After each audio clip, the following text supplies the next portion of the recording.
welcome to Cyber Circuit episode number 3. This is your weekly journey through the latest in gaming releases, tech innovations, and digital trends. Join us as we navigate the ever-evolving landscape of technology, bringing you insightful discussions, expert analysis, and exciting updates that fuel your passion for all things digital. Join us live on Twitch every Sunday at 7 p.m. Central Standard Time. We'd like to engage with the audience. That's you, with a variety of questions throughout the show, giving you all the opportunity to participate. As a reminder, alerts are off as we are recording this to upload to YouTube. You can find us over at Cyberfueled IT on YouTube. Don't judge us. Again, we've been slow with content. Episode 2 will be out hopefully here by middle of next week. Been a little slow just with a lot of things going on in recovery. So moving forward. So everybody welcome in to episode 3. A little bit different agenda for today. We are going to start off with our weekly games releases and our hidden gems. But we are going to move into a new section that we have, which is called Myth or Truth. And that's going to cover basically 10 things that I've found that a lot of folks think are truthful, or are they actually a myth when it comes to computers and what you should be doing and certain things that seems to get a little bit elaborated on during, let's say, social media, or people that think they are just incorrect because of falsifications. So we're going to cover that. Got 10 things to go through and cover on Myth or Truth. They're very beginner level, so nothing super crazy. Just some fun stuff to go over as we go through. So without further ado, we are going to slide into our fun little PowerPoint presentation. If I can switch this over. Swap. We're going to cover the new releases, which there are not a lot of new releases for this week. Unfortunately, we are in this little bit of a lull when it comes to game activities and new releases. So we're a little on the slow side when it comes to games. So let's go ahead and pull it up. There we have it. New releases and nothing. No, I'm just kidding. All right, first new release that we have, which is kind of the only one that I've found that seems to be getting a lot of, I guess, attention from a lot of different outlets and a lot of different areas. And it kind of seems like a tower defense game, and it's from Capcom, and it's called Kunitsu Gami: The Path of the Goddess. So this one's a little bit interesting. Looks like you play as some sort of like samurai as you go through it. I haven't played it, haven't watched any videos on this, just kind of one of these things that just popped up. But it looks like you kind of unlock and you explore the map, and like during the day, and then at night you have to defend the goddess. So it's like this tower defense type thing. So I'll throw up the video here in a sec to kind of walk through it, but it seems a little interesting. It's free on Games Pass if you have Games Pass, which is nice. Hopefully it pulls up. Yeah, it's going to pull up the whole thing because my whole screen's all messed up. Oh, no. Oh, no. Capcom released it, I want to say on the 18th of July. It's on Games Pass. It's on PS4, PS5, Xbox, obviously, and I don't know if it's on PC. I haven't looked into it. Found it today as I was kind of going through like what's come out in the last week or so, and this is the one that kind of stood out. So again, plays like almost like this tower defense style from what I've seen from the videos. Very artistic, and I'm heard very, very good things about it overall. So we'll get through some gameplay here. It's going to go through a little bit of an intro trailer. So Capcom says it's a new tale of the Kami awaits. So Kunitsu Gami: Path of the Goddess is a unique Japanese-inspired single-player Kagura action strategy game. So the game takes place on a mountain covered by defilement. During the day, you purify the villages and prepare yourself for sundown. During the night, you protect the maiden against the hordes of the Seath. Repeat day and night cycle until you cleanse the mountain of defilement and return peace to the land. So again, almost like this tower defense. So during the day, you're going through, you cleanse the defilement. It's a very simple like action arcade type when you go through it. And you just kind of slash at things, clear the path, expand the path for the goddess, and then at nighttime you defend. What I'm hearing is the game's roughly around 20 hours. Super simple, really cool artwork style around it, and a lot of folks are saying if you don't play this, you're missing out big time. So give it a look. If you've got Games Pass, it's over on Games Pass for free. Again, Kunitsu Gami: Path of the Goddess. Give it a check. And then here's some gameplay as we run through, so you can see you're kind of just running around, slashing, clearing some things, collecting orbs. And you have to clear the way for the spirit path. And then before the night comes, as you unlock the villagers, you can pick up different other attackers to help like defend you and place them strategically. So you can have like warriors and, you know, different types of marksmen and stuff like that to take on the actual Seethe when they actually come down the path at night. And then it's just kind of a rinse and repeat. So again, I'm hearing around 20 hours of total gameplay, completely free on Games Pass. But it seems cool, seems fun, seems different. So if you've got some time to kill, or you want to give it a check, definitely do it. Give it a shot. Give it a look. So has anybody heard of this recently? Is this new? Because this was definitely news to me. Hadn't heard of this and kind of snuck up. So figured I'd throw it out there. See if anybody else has heard of it. All right. A couple hidden gems out there. First hidden gem that I have is called Darkest Dungeon.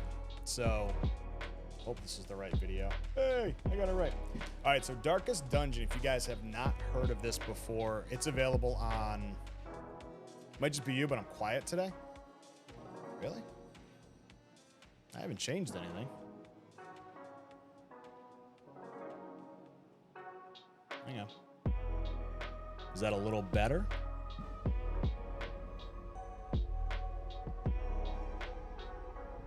Turn the mic up a little bit. Is that better? I haven't changed anything. Oh, you know what? I'm sorry. My headphones. How's that?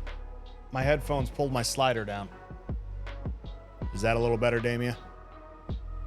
Hopefully it's not too loud now. So much better. All right, sorry about that. I'm looking at it. I'm like, I haven't changed anything, and my slider was all the way down. Oh, I hope that doesn't mess with things later. Oh, well, we'll fix it in post. All right, so Darkest Dungeons is a super cool game. I want to say it's out on, I can't pull my notes up when I have this slideshow up. It's going to drive me nuts. I think it's on Xbox, Switch, PS4, PS5, and PC. And basically, you have to explore a variety of dungeons at part of this hamlet. Like you're supposed to cleanse and do a bunch of stuff, and you build a party, you go searching for treasure. Hey, KP Birdman, what's going on? And as you're searching these tombs, you come across various challenges and traps and other enemies.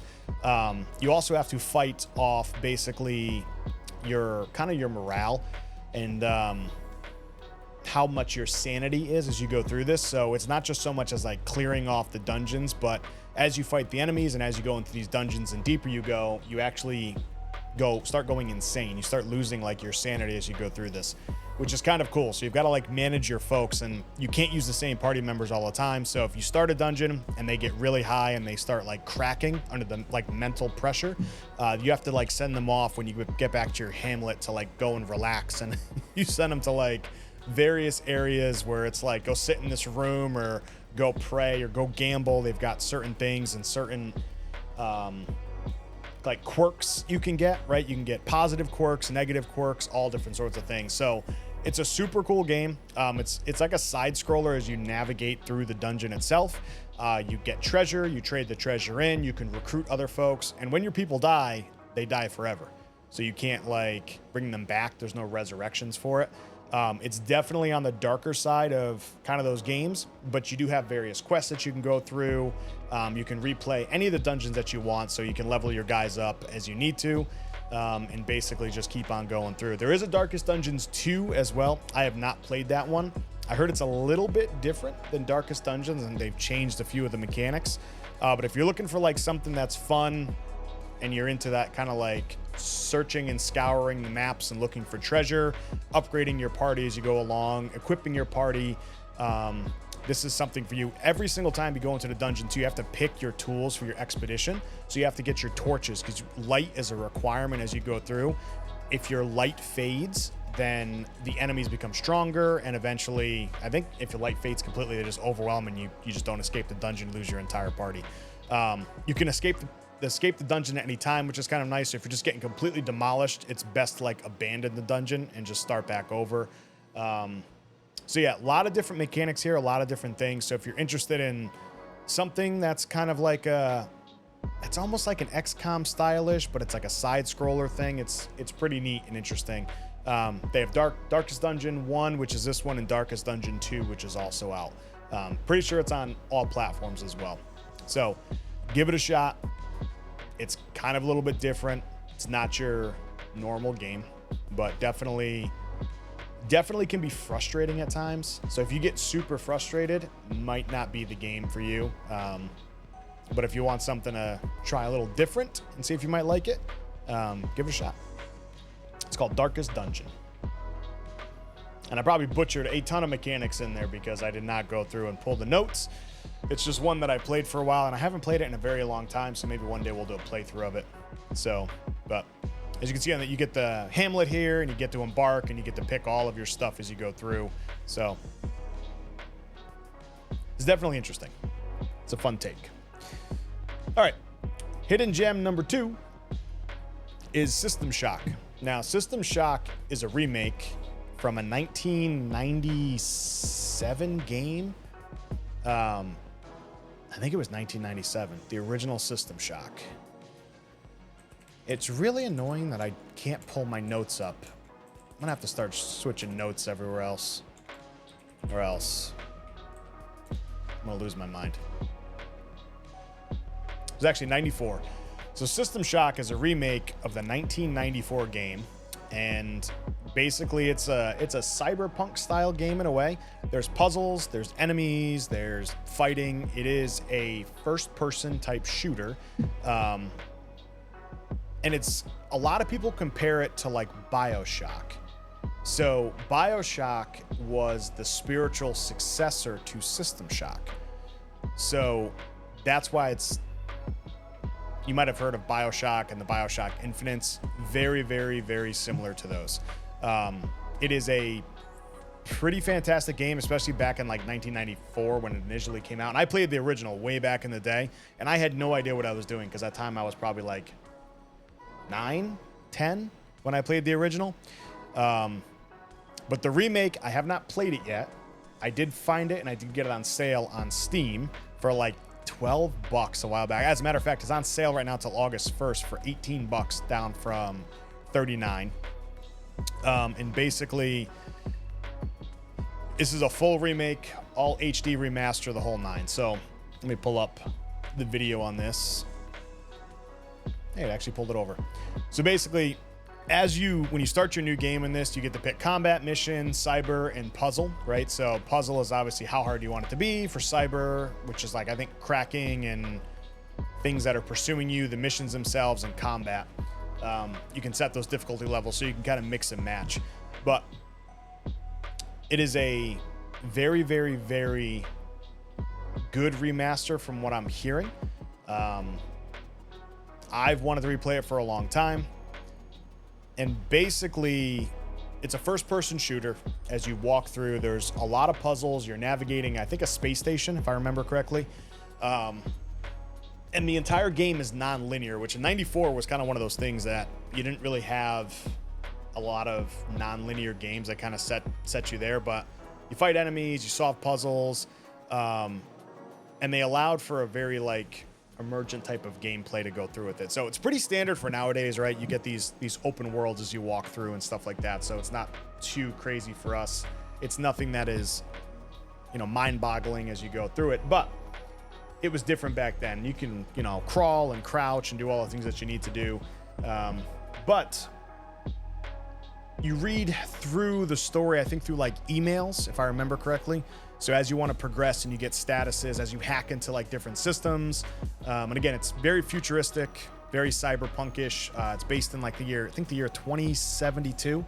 But you pieced everything together as you go through these systems and, find out what all these people were doing and unfolding the story and all of that stuff. So I'm pretty sure it's on PS4, Xbox, and PC. I don't think this one's on Switch, but it's pretty neat. And it's a different style. Again, BioShock was a spiritual successor to System Shock, but I'm really glad they did a remaster of System Shock. And there is a System Shock 2, but I do not know if they're remastering System Shock 2. I would hope so, with the way that System Shock was actually received from that remaster. But it's it's pretty cool. So here's some gameplay of it right here, right? You're just making your way through. You know, it looks like you can see it's kind of cyberpunkish.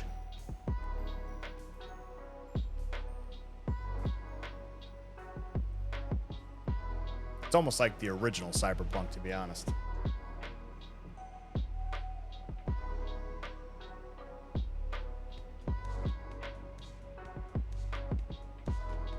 I wonder if they are remaking Cyberpunk, or not Cyberpunk 2. Good lord, System Shock 2.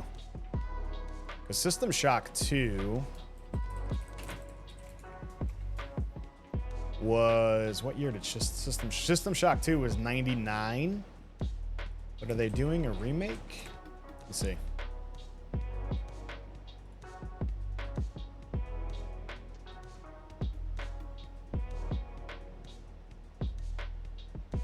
Looks like they're doing is they have a System Shock 2 Enhanced Edition at an indie horror showcase that they did, but I don't know if they're actually remaking it from the same devs or not. But it's almost like the original Cyberpunk 2077. So if you're looking for something a little bit different, you're into that cyberpunk and kind of retro vibe, give this a shot. It's definitely got some creepiness to it because it's kind of borderline on this horror. There's like various implants people get, and you know, you're trying to piece together exactly what different corporations were doing and what's going on with this space station. And there's like these, you know, weird biological horrors that are out there.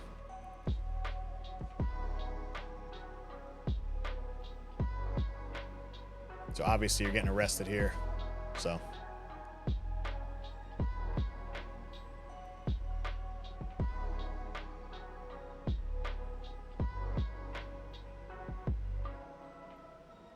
Yep. So System Shock, it's another hidden gem that we've got. It's a little bit different than some other stuff out there, but if you're into that kind of first-person shooter, Cyberpunk 2077-ish kind of feel, definitely give this a shot. So it's on my list. It's on my playlist at some point on our never-ending backlogs, so to speak. So which is fun. All right, and last hidden gem that we have, since my wife has been binging vampire stuff, I figured I'd throw this one out there, called Code Vein. Now, Code Vein is a Dark Souls action RPG-ish type game. It's from, I think it's released from Capcom as well. Basically, you play as like a revenant with a specific like blood type that you can pick, and your blood type is actually like your class system that you can pick. So you have like a what they call a void type. You can adhere to any type of blood to change your character class, from like fighters to range to magic casters, all different sorts, and there are tons, from my understanding, to unlock. The character creator by far is one of the craziest character creators I've ever seen, and I've been playing through this a little bit on PS4 or PS5. So basically, if you're not into Dark Souls games, this is probably not going to be for you. It's not as difficult as Dark Souls games, but it plays very much the same, right? So if you die, you lose your kind of, I forgot what they call it, like your, it's not your blood, but you lose some sort of currency, right? That's used for like leveling up. You level up a little bit differently in this too. So when you rest, you can level up, but you don't level up your individual like attributes, you level up your actual character. So you just say, hey, I want to go from level 1 to 2, and you level up that instead of leveling up like strength or, you know, dexterity or whatever it may be. Then you can actually pick and choose your class, and that you can change on the fly at any time that you want. So as you unlock different classes, like a Berserker class, you can just change that on the fly and start leveling up that Berserker. There's also different kind of skills in each one of those that are passives that you can also unlock as well. You can still backstab enemies, all different sorts of stuff. And from my understanding, it gets pretty in-depth. Some of the bosses get incredibly difficult. But since my wife was watching a ton of vampire stuff, I figured I would give this a shot. And I've played this a little bit in the past, but I never really got fully into it because it was more Dark Souls-ish, and I wasn't really into those at the time, for those Soulsborne type games. But it's definitely one of those things to give a shot on if you're interested. Sometimes, I want to say it's on Games Pass for free. It's on PS4, PS5, Games Pass, PC. I don't think it's on Switch. But definitely give it a shot if you're looking for like this action RPG, if you're looking for you know, another Souls type game. I don't think it's as difficult as any of the Souls games as you play through. Just got to kind of take your time and go through it. But it's definitely a different type. And if you're into like the vampire thing, it's the closest thing to like a vampire Souls game that's out there today.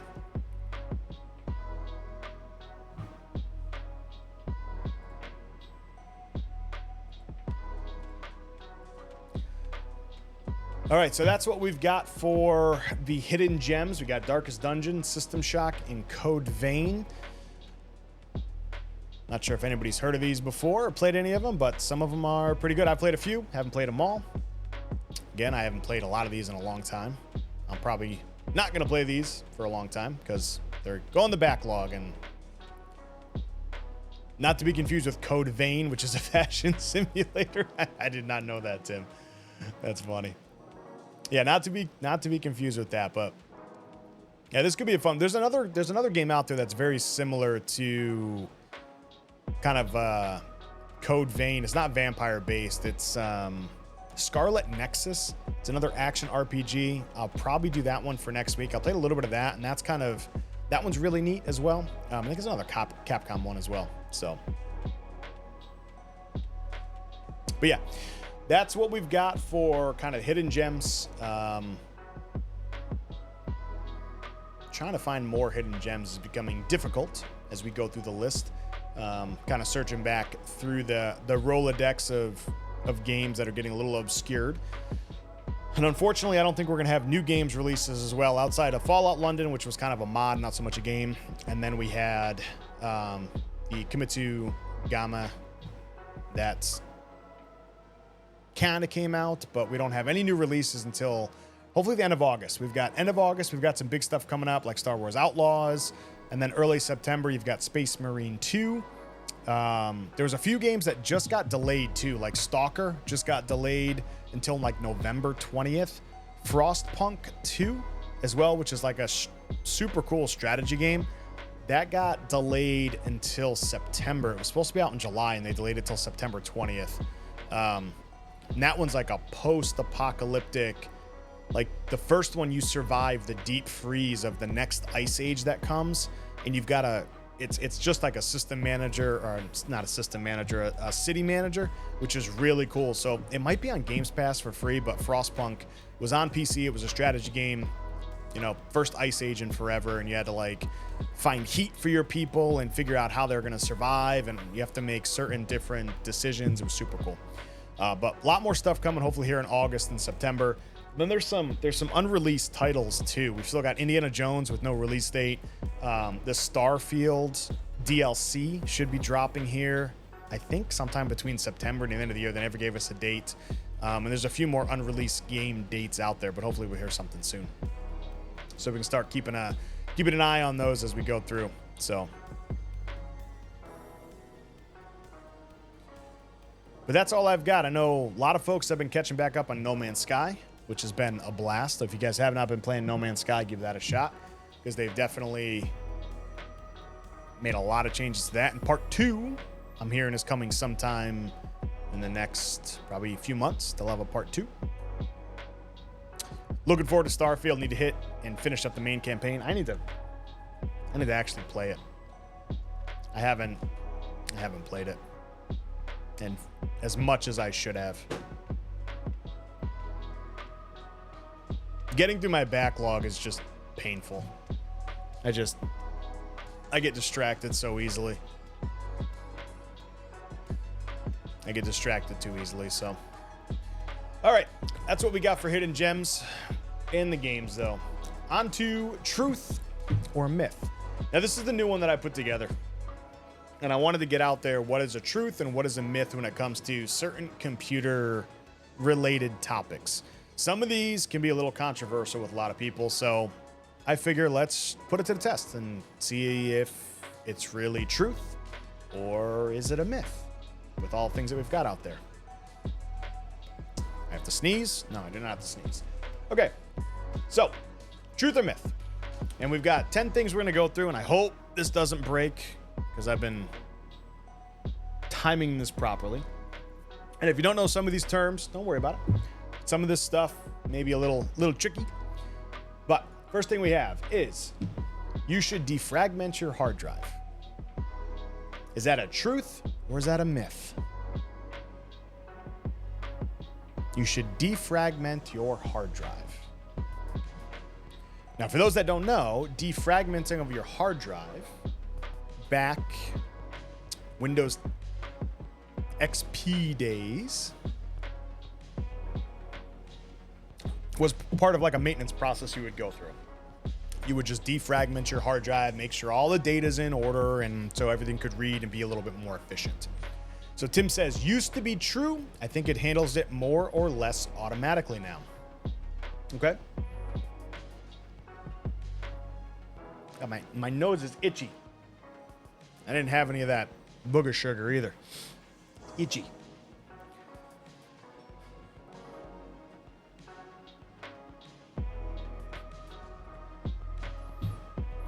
Yeah, defragments of your hard drive definitely was one of those things that you had to do on like Windows 3.11 days, Windows XP days, Windows NT days. So it is a myth. So back in the day, Tim, you are correct. Used to be true. Nowadays, it does it automatically. But with solid state drives and M2 NVMe drives and those types of drives and flash drives that we have today, defragmenting actually causes harm to those drives. So you should not defragment your hard drives ever. Secondly, you are correct because it does handle in the background automatically. There's no reason to go out and do this on your own. Windows handles it completely. Don't do it, and do not do it on SSDs and anything else. You've had a Mac most of your life, so you don't think you've ever done this. Mac probably does this as well. It's probably done in the background, to be honest. They probably had some sort of defragmentation. I'm not too familiar with the Mac side of it. But Mac has been on flash drives forever too, Damien, like solid state drives for a very long time, right? It's been, I don't even know how long it's been since Mac has had a spinner drive in it. Like I have a laptop from 2013 that's got a solid state drive in it, and it's a Mac. It's my 2013 MacBook Pro.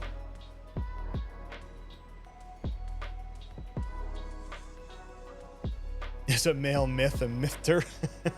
Inquiring minds. It could be. It could be. All right, question number 2. Viruses and spyware slow down your computer. Is that a myth or is that truth? What do you guys think? This one's tricky.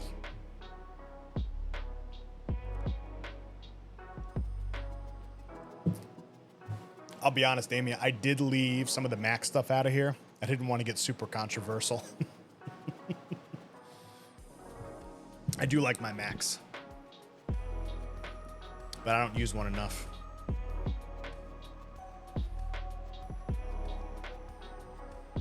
So viruses and spyware slow down your computer. Myth or truth? Depends largely what it is, but it could feasibly impact performance depending on how aggressive it is. It's a mixed bag. But primarily it's a myth. Viruses and spyware can impact performance. Primarily, though, your performance is impacted from your startup programs when you have a lot of things loading up in the very beginning of your operating system.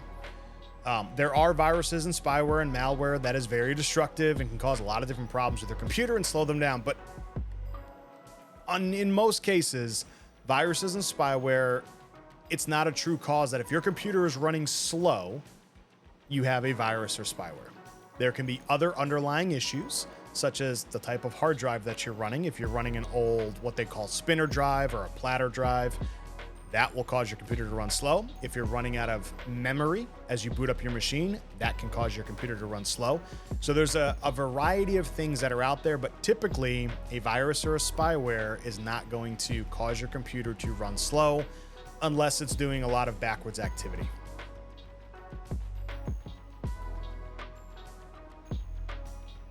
you're out of time for the test. If you're live when you get home, I'll let you know the outcome. All right, Zombie, good luck, man.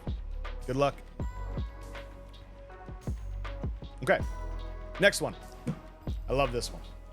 Turning your computer off and on can damage components and cause your computer components to fail faster.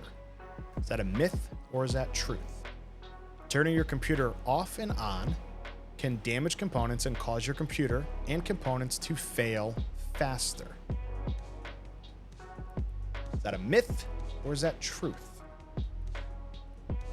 This is a hot topic for a lot of different areas, especially on Reddit. Reddit and Twitter and everywhere else. This one's Nope. Just shutting down, turning it off and turning it back on, not just powering it off like unexpectedly.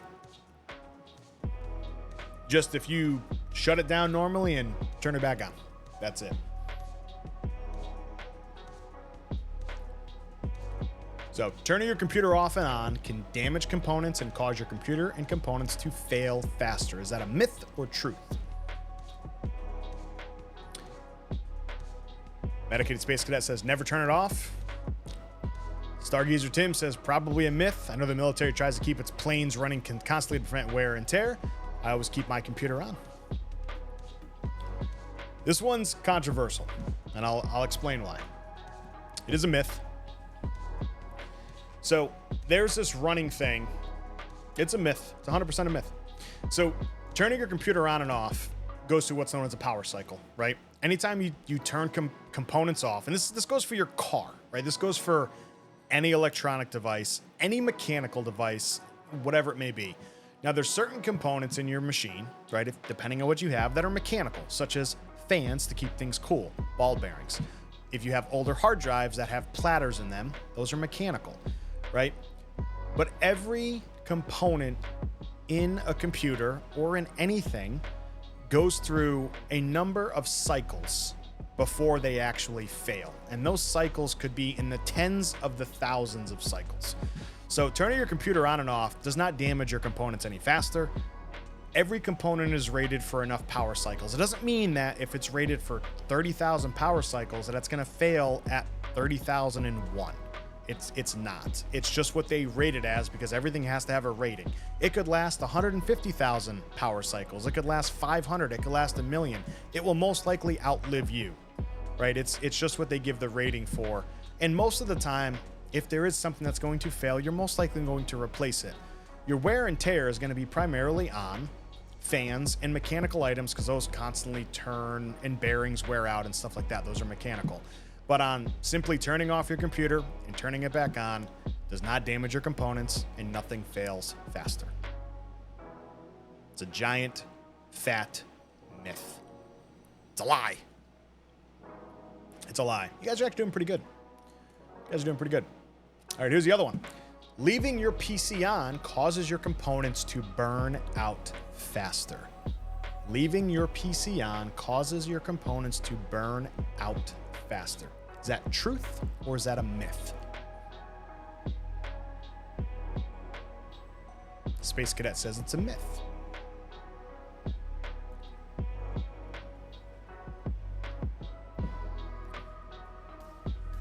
What's everybody else think? Truth or myth?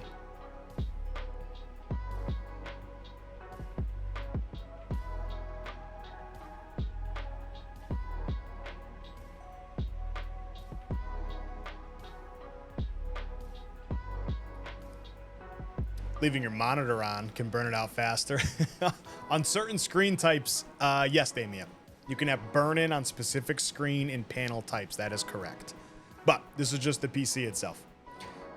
Stargazer Tim says, myth, I've left my box on running for more than less constantly for 13 years. It's a dinosaur and it still runs. Damien says it's a myth.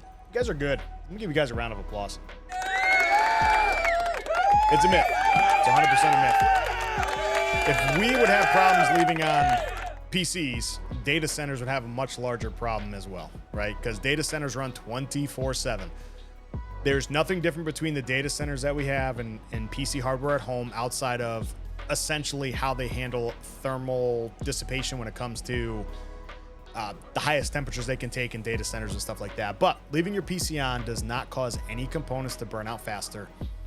What does tend to happen is, one, you waste more electricity leaving the computer on, right? Because it's constantly running, it's using more electricity to run. Two, if you do not maintain that computer and it builds up dust, you do get an increase in thermal load on that because it can't consistently cool correctly, because as you intake dust into those fans and into the fins to keep things cooler, well, it clogs all that up, right? Especially if you vape or if you smoke, a lot of that gets pulled into that. Just like anything else, it muddies it up and it gets sticky. Those all have to be cleaned. So it's not leaving it on that causes the problems. It's a lot of the other environmental stuff, and unfortunately it can lead to problems down the road. But leaving it on in a clean environment the entire time, you'll have no problem. Still got to maintain it and clean stuff, but I'll be honest, 99% of the people probably do not blow out the computer or the dust in their computer and do actual maintenance on it. They kind of just let it go. And Tim says, TVs and monitors, you've killed a few of them, mostly because the backlight modules blows in them. Yep, 100%. And if you have like OLED panels or some of the newer panels as well, you do get burn-in, very similar to what was wrong with like plasma TVs back in the day. You can get burn-in on those panels if you leave them on, or a static image on those as well. So, or a fork pokes. Oh yeah, fork. I'm surprised that TV still works. That TV's almost like 10 years old. Yeah, I accidentally poked our TV with a fork, and now we have like a little gash on it, and we can see it. That TV is almost 10 years old. October of next year, it'll be 10 years old, and we have not replaced that TV in 10 years, which is probably unheard of. It's a Samsung TV that I got in 2015. And it's still kicking today. It's starting to see its age, though. There's like certain areas are hard to see. Like certain areas, we're starting to see like contrast issues and stuff on that TV, but it's funny. Your TV is more than 10 years old. Yeah, Damien, we have a Vizio TV that Space Cadet had. That, God, when did you get that Vizio TV? And it still works fantastic. I gotta look at the. Oh, I'm sure it works fine. 13 years? Oh, I think it's older than that. Damien's got one from 2008, Samsung. Oh God, if I'm telling you, unless you hit them with the nunchucks like like Tim says, they last a long time. 13 years? Jeez. All right. Here we go. Next one. Putting your PC on the floor will cause your PC to die faster. Putting your PC on the floor will cause your PC to die faster.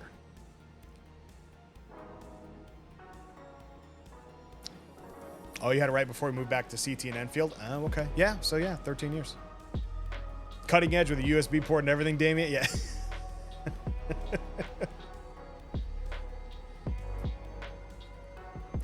Stargaze, you had an old monitor blue last year. You pressed an old Vizio TV you got for your mom and it's still working. Yeah. Vizio's pretty good, surprisingly. All right, putting your PC on the floor will cause your PC to die faster. Tim says, depending on where the intake vent is, it could be true.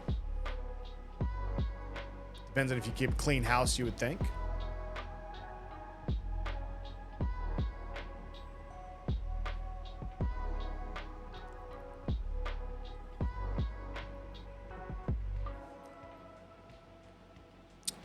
This one's a myth.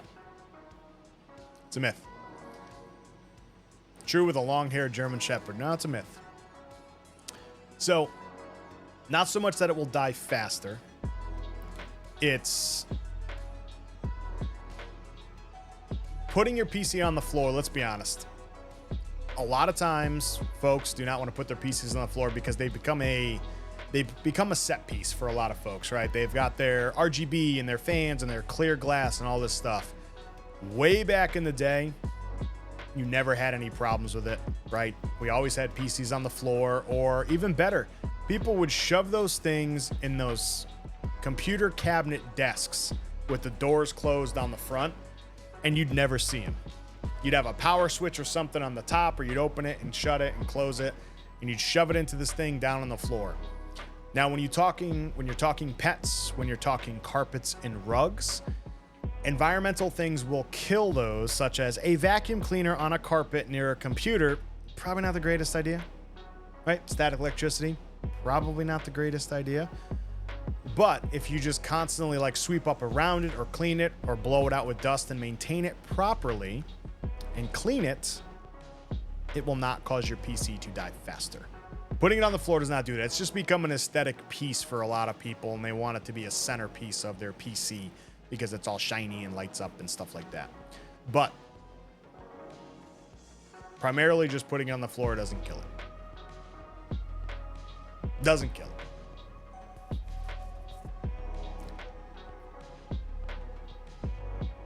You had an old roll-top computer desk that had one of those computer cubbies. You kept the door open most of the time to prevent it from overheating. Yep. And those PCs used to get hot back in the day, right? Because you did not have efficient fans and stuff like that at all. Hey, Slang, welcome in. Welcome in. Thank you for the resub. Sorry, alerts are off right now, Slang, so I have no alerts on this scene.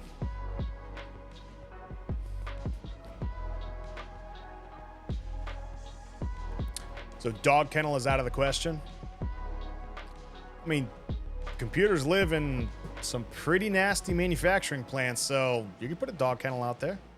I wouldn't see a problem with it, as long as it's covered. Overheating's a big one these days, right? So a lot of folks are going to worry about their computers overheating. There's a 99% chance you're not going to overheat your computer. The reason being is what happens is when your computer reaches its thermal threshold, right? It actually downclocks. It automatically downclocks. And if it hits a certain point to where it can't cool, it will automatically shut down the machine. So there's a lot of safety features out there nowadays when it comes to overheating, but a lot of time it'll just basically just thermal locks and just, it'll clock everything down. And you'll see just an impact across performance. How else is your dog gonna check his email? Yeah, it's gonna be rough for him. Yeah, Tim, the old AMD CPUs, even the new ones. The new CPUs on Intel and AMD, they get hot. Which is why a lot of people are like, well, air coolers don't do it anymore, which isn't entirely true. So a lot of people are like, you gotta think of it this way. When you're trying to cool some of the computers nowadays, air cooling is fine, right? Your ambient temperature, anytime you have an ambient temperature that's outside, as long as it's blowing the air, whether it's 70 degrees, 68 degrees, doesn't matter, right? It's blowing that cooler air across those heat sinks. It's gonna pull that heat off until you reach that threshold of where your ambient temperature is almost the same exact temperature as the CPU. That's why data centers themselves, data centers are like 90 degrees. Those data centers are not 70 degrees in there. You don't walk in and they're fully air conditioned. They are hot as hell. They're like 90, 92 degrees. Those servers are still blowing cooler air when it's 90 something degrees in those data centers across all of those chips, and it still cools it down. The office gets very hot because we have a lot of electronics up here, especially with that server running when it's off. It gets incredibly hot. Yeah, you got a copper heatsink that has more pipes than a church organ. That's great. And some of those pipes, Tim, actually have liquid sealed in those pipes. And as those pipes cool through the fins, it just keeps circulating because it's that closed system. So you constantly get the heat being dissipated. So there's a lot of fear that folks are so scared of, like overheating.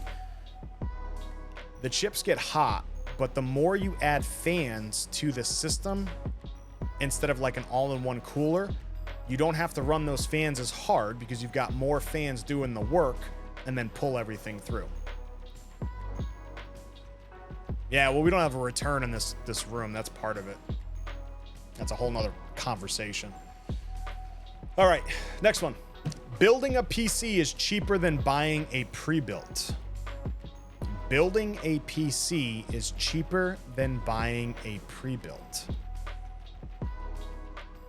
Is that a myth or is that truth?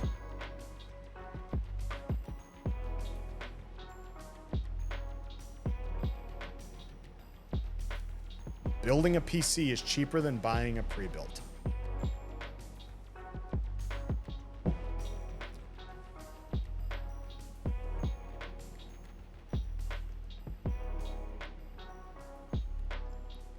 Not much is going to beat a $19.99 Gateway computer price these days. Gateway.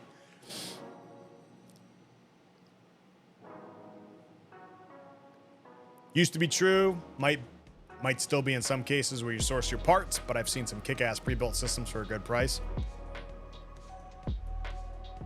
Okay. Tim's on the fence. It's a tricky one. It's a tricky one.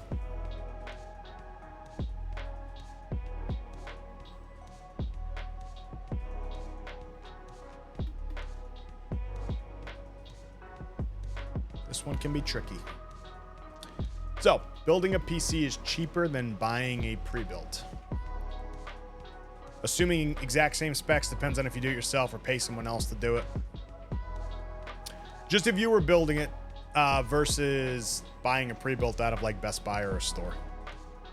So, very generic. Very generic. Okay. So, this one gets tricky. It is a myth. It is a myth. Buying a pre-built is usually cheaper. And this one hurts because I do builds. Most of the time, the pre-builts, when you get one from a systems integrator, and I've done, you can ask Space Cadet, I have done a ton of research and looking things up. And the systems integrators get such good deals and discounts because they buy in bulk. They are able to sell below a specific margin point that I can't even get close to with the stuff that I sell. So when I sell a pre-built, it's a little bit different because not when I sell a pre-built. When I build a PC for somebody, for a customer, and I actually ship it out, it's going to be more expensive than a pre-built by a lot. It's going to be more expensive than a systems integrator by a lot. It's not something that unfortunately I can compete with when it comes to that.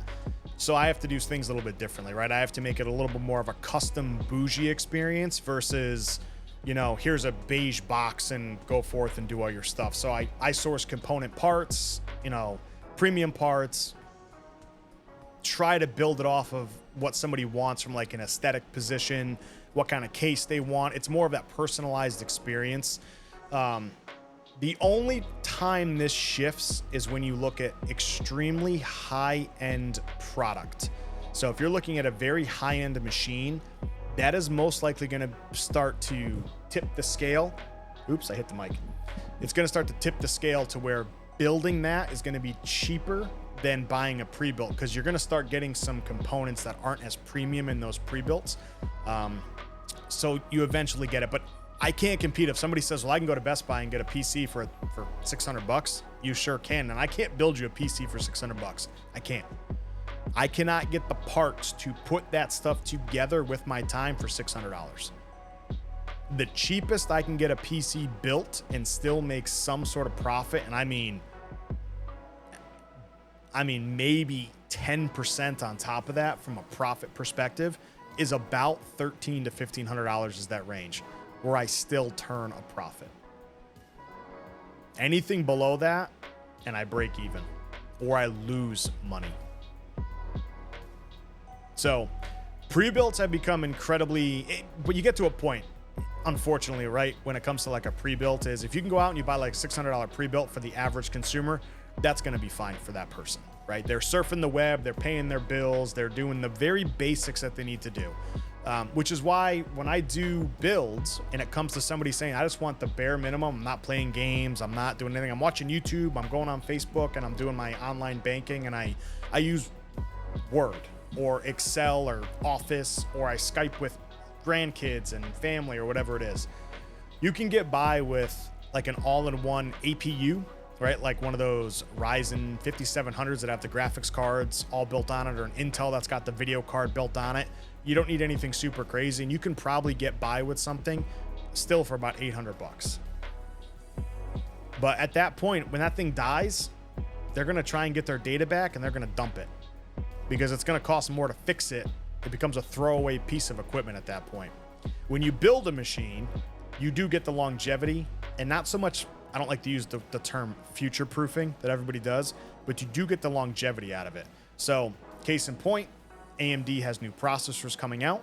They have new motherboards that are coming out that are going to last all the way until 2027, where you can actually continually upgrade and put into that. So you get some more longevity on it in case that machine dies or something goes wrong with it. It starts getting into that area of, is it worth it or not? But at the end of the day, buying a pre-built is cheaper than building a PC these days. And if you have somebody build it like myself or somebody else, you're going to pay a lot more than just buying a pre-built, which is honestly, it's a very hard selling point because some people are like, well, I can just go to Best Buy and buy it. Okay, go to Best Buy and buy it. You can't do anything about it. Parts are parts, costs are costs. So back in the day though, it used to be a little bit cheaper, but now with all these systems integrators out there and like Best Buys and all these big box stores and stuff, it's almost the opposite now. Okay. Here's one. A CPU with more cores is better and faster. Is that a myth or is that truth? So a CPU with more cores is better and faster.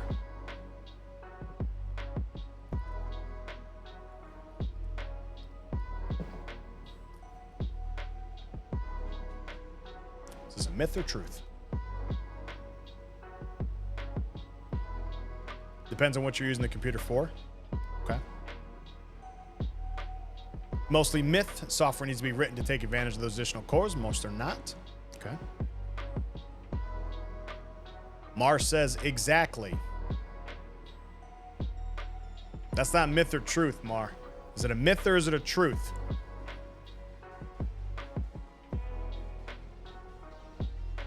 Is it a CPU with more cores is better and faster?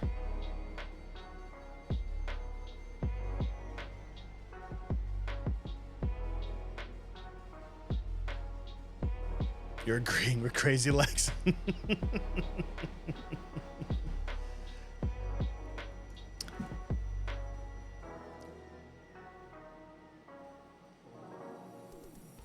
How is one a myth? Llama, one is a myth because you don't defragment your hard drive anymore. It's all done in the background. And two, you don't defragment solid state drives, which everybody has these days. So it's a myth. I'm not going back through all these. Well, yeah, so it's a myth. It's a myth. It's a myth. You don't defragment your hard drive anymore. It's done automatically in the background of Windows. When's the last time you went and defragmented your hard drive?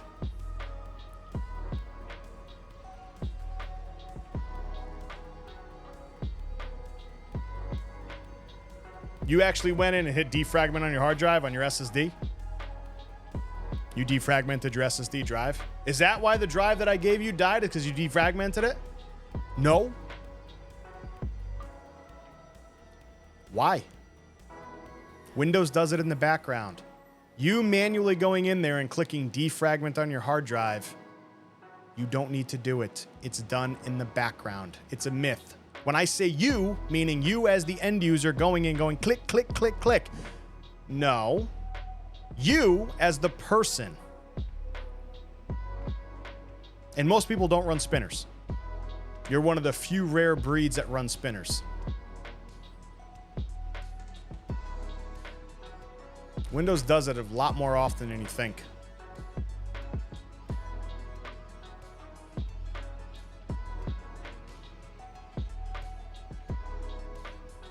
Llama's just going to come in here and cause trouble now.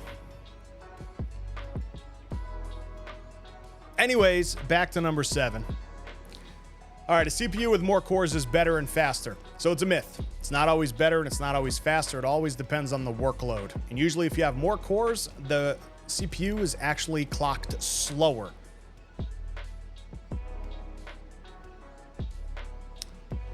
It's actually clocked slower. These are stupid.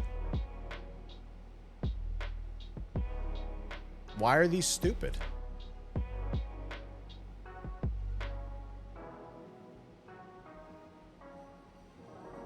What's wrong with these being? These aren't common issues. They all sit on certain situations. No, they don't. Why would they sit on certain situations?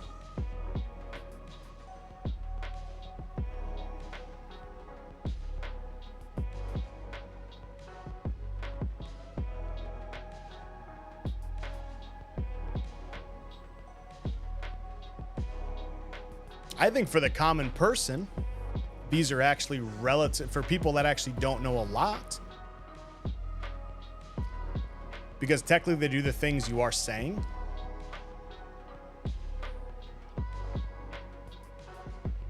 There's caveats to each one of them, but from a standard looking at it, viruses and spyware do not always slow down your computer at all. Right? So number two, viruses and spyware can slow down your computer, but 99% of the time they don't. If you have a virus or spyware sitting in the background of your computer, you don't have an idea until you run an antivirus. It's not like your computer is going to be like, oh my God, it's running so slow, I must have a virus. You could have 10 million things that are running at startup that are bogging your machine down, and you don't have a single virus whatsoever. You read the first as virus protection.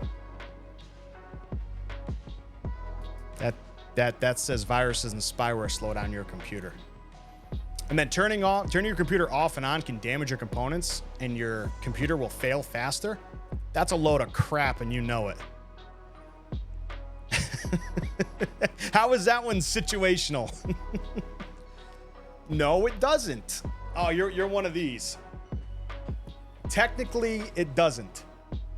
It doesn't kill them faster. It has a rating of 100. Okay, how does it kill them faster? How does it kill them faster?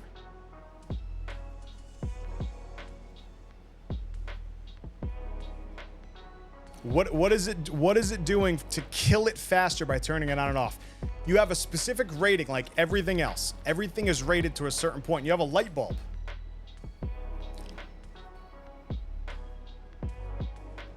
It's rated for a number of cycles. You have a video card, a button, anything is always rated for a number of cycles. Whether you get 100,000 cycles, 50,000 cycles, 2 million cycles, they all have their rating where if you say, okay, it's going to go however many hours or however many cycles, it's not going to kill it any faster. And you're most likely going to replace that stuff well before any of that stuff actually does die. But it doesn't make it faster. If I hit my power button 10 million times on my computer and turn it off 10 times a day because I want to, it's not going to kill it faster. Which I explained all of this before you came in. And we're like, technically all of these are wrong. So, oh, you were getting food? Excuses. Excuses.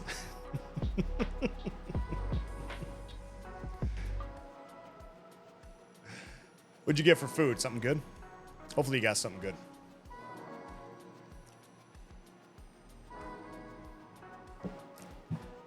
Not telling? Well, we had chicken tenders and chicken wings. Don't be bitter. You can listen to my spiel. Don't be bitter. Don't get me all angry today. Okay. I don't even remember where I left off. Llama got me so angry. Not really. I love how he comes in with the technicality stuff. For those that don't know, that's kind of more of a Futurama type thing, right? With technically right. That'll learn you to miss staff meetings. All right.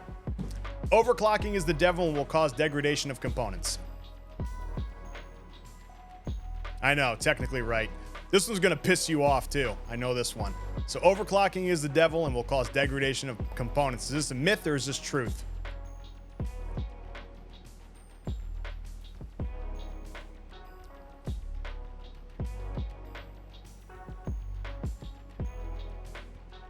Space Cadet says truth. Depends. Are you stupid? I'm not stupid. Are you stupid? Devil does have a history of degradation. Mm-hmm. Heretics. Gotta have truth somewhere in here. Do we have to?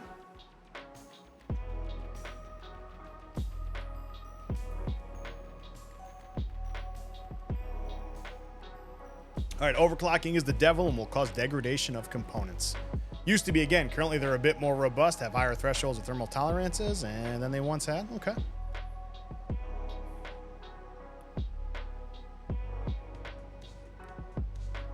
All right. So it's a myth. It's a myth. This could be the first of the 15 truth or myth slides. No, there's only 10 here. Myth, if you know what you're doing. Holy shit. Llama actually agreed. Wow. So it's a myth. And the reason being is if you are properly monitoring your hardware and you know what the hell you're doing when it comes to overclocking, overclocking your hardware is perfectly safe, will not cause any degradation of your components whatsoever. If you don't know what the hell you're actually doing and you overclock your components and you do not have enough cooling and things properly set up and you're not properly monitoring, you will completely destroy your machine. Also, technically, it does it automatically, so everyone overclocks. Yeah, without getting into the specifics of it. I'm keeping these very generic in general. Keeping it very generic in general. Technically, everybody has a turbo boost that they don't know about. Well, you can be that person, all right? Mar, you overclock whether you realize it or not, so shut up. We know you do. You tinker all the time.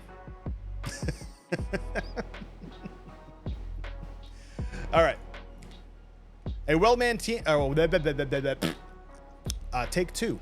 A well-maintained PC will run for years. I don't know why I typed that twice. I gotta change that. A well-maintained PC will run well for years. Wow, I really made that a thing. Myth zombie example 1. I don't trust this PC.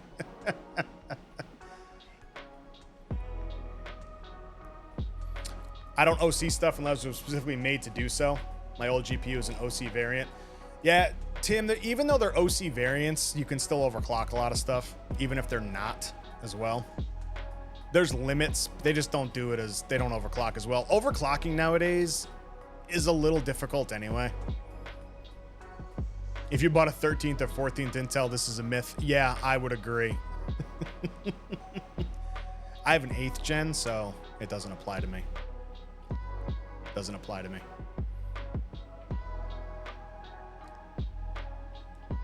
Yeah, overclocking has gotten a lot easier from back in the day. Truth, again, your dyno box has been kicking around for 13 years, only a few replacements still going. Yep. There's your truth, ladies and gentlemen. There's your truth. Well-maintained PC will run well for years. That is true. If you maintain your PC, you maintain your hardware. Again, you don't have to do a lot of maintenance on it. Blow out the dust. You know, it'll last for a long time. Case in point, I got a PC sitting over that Space Cadet was using since 2013. It's 11 years old, still runs fine. Played World of Warcraft, great for her when she was using it. Hell, it's been forever. Yeah, 5960. Yeah, that was same time frame, right? 2011-ish, 2012-ish. That was the same. Wasn't that the same time frame as that, or was that a little later? Yeah. X99, yep. Yep. So maintain your stuff, folks. Maintain your stuff. It doesn't take much. Just canned air, blowing out the dust. You'll run into a lot of problems, though. If you vape or smoke, you will get some issues there, too. Even trying to blow it out. Especially vaping nowadays is obviously super popular, right? For the folks that do vape. That stuff is so sticky and nasty when it gets sucked into those fans. It is a bitch to clean. It is nasty. So if you guys vape and do all that crap, just don't vape into the PC because that stuff clogs everything up. That chip hit 4.5, yeah. I hit 5 on my Bulldozer, dude. It's like 4.9 gigahertz on that Bulldozer chip.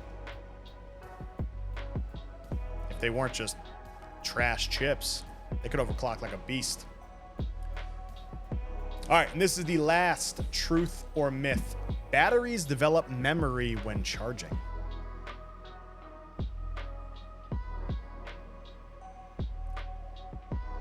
The main ingredients of vaping liquid is glycerin and propylene glycol, basically sugar proteins. Yeah, that's why everything gets sticky, Tim. Yeah. It's funny. I think I worked on somebody's laptop one time and I was like, I smell like bananas and strawberries. And I was like, do you vape? And they're like, yeah. And I was like, bananas and strawberries? They were like, yeah. And I was like, well, I can smell it. And it was cleaning everything up with isopropyl alcohol. It was fun.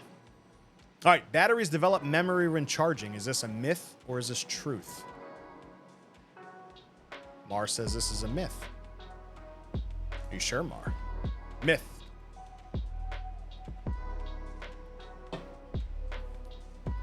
We talking chemical memory? I mean, equilibrium shifts towards depleted over time. Chemical memory. No, we're talking the battery itself. Batteries develop memory when charging. Myth or truth? Talking the actual battery itself with the chemical makeup of the battery. Does your battery develop memory when charging? So when you use the item and then go to recharge it, is that battery going to be?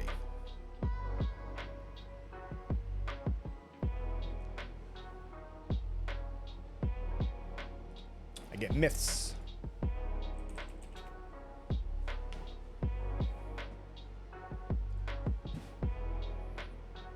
Everybody's saying myths, huh? Myth, myth, myth, myth.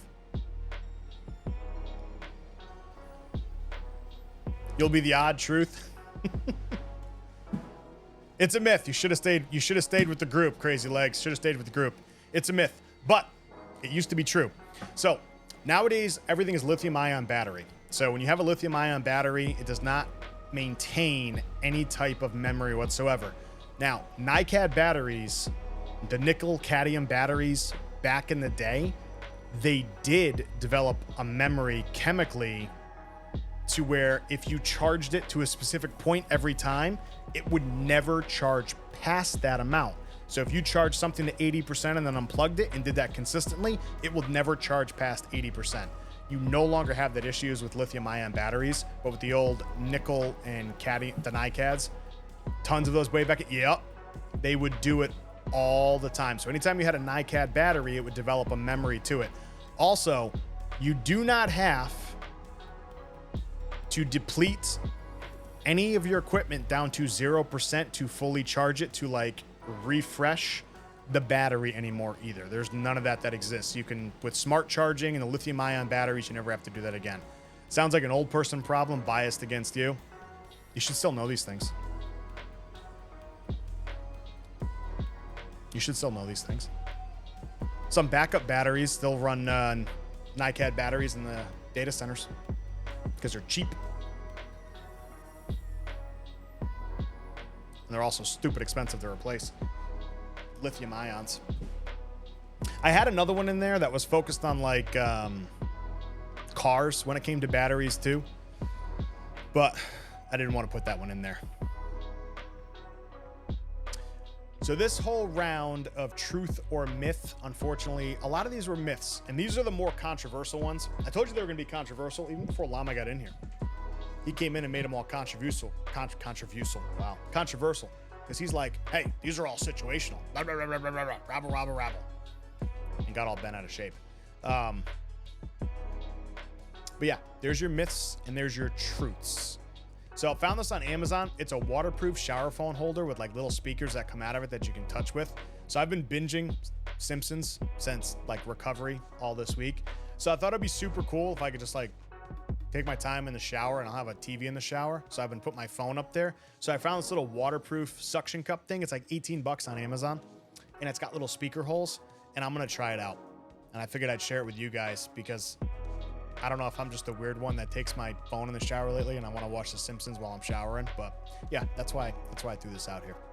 So am I weird for doing that, or does other people take their phone in the shower and watch shit? I don't want to be the only weird one. That is why your bottles are all out of order, because I need a place to put my phone in a little cubby where it doesn't get wet. So that won't happen anymore because I'm going to buy this for 15 bucks.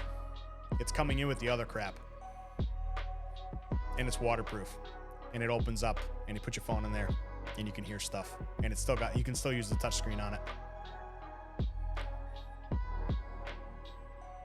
I mean, when we first bought this house, we had a thing.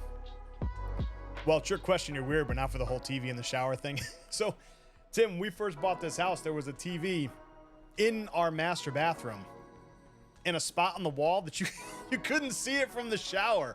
Yeah, it was in the master, but we walked in there and we're looking at this TV, and I'm looking at the shower, and I'm looking at the TV, and I looked at Space Kid and I go, how the hell do you see what's on a TV from the shower? You could barely see it. And inside the shower, you couldn't hear anything either. So I'm like, this is stupid. So I ripped it off the wall. But I've got like 40 seasons of Simpsons to catch up on. So I was binging The Simpsons. So I figured this waterproof shower phone holder, I figured it'd be like a little fun. Sounds fun. You hope it stays waterproof and stays on the wall. Yeah, Damien, that's it. I'll test it. I'll test it in person and make sure it's still good. Series of mirrors. Yeah, just to reflect everything back. So I thought this was kind of cool. So it does multiple sizes of phones, right? You can put anything in there. It's got little speakers on the side so you can hear stuff. And then you can actually still use the touchscreen. So I figure I'll play around with it, see if it actually works pretty well. If not, then oh well. If it falls, just staple it into place. I will not be stapling it into that. I remodeled that bathroom. I'm not stapling it. If it falls, it goes in the trash. All right. And the other cool thing that I found is a lot of these have been things that I've been looking at for a while. So this is one. It's called the Quintus Monitor Light Bar Pro. So if anybody ever works like late at night on their desk, and you've ever needed like some sort of light because you get a lot of strain on your eyes, they have these light bars that go at the top of your monitor, and they sometimes go across like some of the curved monitors as well. That'll give you desk light down on top, so you don't have to like turn all your lights on. You can just put this nice subtle light, and it comes with a little knob. BenQ has a really good version of this, but they want $180 for a light. This is 68 bucks. And it looks like it does the same thing. You can adjust like the color on it. You can adjust the temperature. So it's like you want a warm light or a cool light. It doesn't reflect off of the screen either, which is really nice from what I'm seeing. So I'm probably going to grab this in the next couple of weeks. It's like 68 bucks right now with like an $8 coupon. BenQ has one just like this with little wireless knob and all of that, but it's almost $200 for a light. And I'm like, my brain's not clicking to be like, all right, I want this BenQ one, because BenQ usually makes some pretty good stuff to make monitors and everything. But this helps reduce like eye strain at night. So you can have not just the monitor blaring at you, but you get some sort of ambient light coming back. So I'm probably going to grab this one because it looks super cool and it's cheap, and it does cover like curved monitors and stuff like that, which is really nice. $100 of that goes to the name. Oh yeah. Yeah, so Crazy Legs and Damien, I couldn't understand why it was so expensive. And they have a cheaper one, but I really wanted the wireless touch knob. I didn't want to have to like reach up and click the buttons on it. So that was the big selling point. Me was the wireless little, adjustable knob on the bottom, so you can like instantly flip through certain things or set up timers or all that stuff. But for $200, I can't fathom that. And they sell one for $100, but it's without the knob. And I kind of want the knob to be able to easily adjust it. So, but this is called the Quintus Monitor Light Bar Pro Plus. The reviews on this are actually pretty good from what I've seen. But if you're looking for something to kind of like take the eye stress away, to have like just something on your desk or whatever, take a look at this. It's below $100, which is super cool. I mean, if it dies, you can throw it away, but definitely worthwhile if you guys are looking for some sort of monitor light / arm, you know, to kind of give you some working space so you can still do some stuff as well as take away some of that eye strain. All right, everybody, thanks for tuning in to Cyber Circuit episode number 3. Don't forget, we broadcast these episodes live every Sunday on Twitch at 7 p.m. If you're finding us for the first time over on YouTube, please consider hitting that subscribe and that like button if you've enjoyed the content. It would be greatly appreciated as we try to grow our YouTube channel. Drop a comment below to share your thoughts and let us know what you would like to see next and how we can improve when we're doing the show. If you're interested in joining a fun and growing community, join us over on Twitch for our live streams of real-time chats and more exclusive content. You can follow us at CyberFueledIT. Make sure to turn on notifications so you never miss a stream. Additionally, stay connected with us over on social media. We are at CyberFueledIT over on Twitter. For any updates and special announcements, you can find us there. Until next time, we'll catch you guys at the next episode of Cyber Circuit.